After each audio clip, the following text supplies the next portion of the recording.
اے پروردگار مجھے اولاد عطا فرما جو سعادت مندوں میں سے ہو،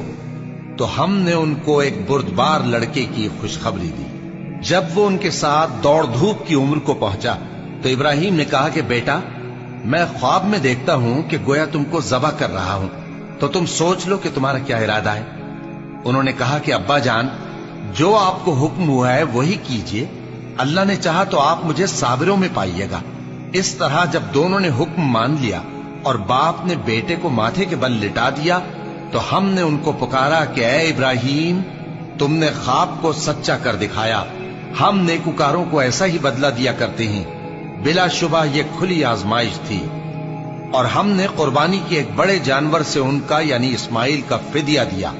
اور پیچھے آنے والوں میں ہم نے ابراہیم کا ذکر خیر باقی رکھا کہ ابراہیم پر سلام ہو، نیکوکاروں کو ہم ایسا ہی بدلہ دیا کرتے ہیں، بے شک وہ ہمارے مومن بندوں میں سے تھے۔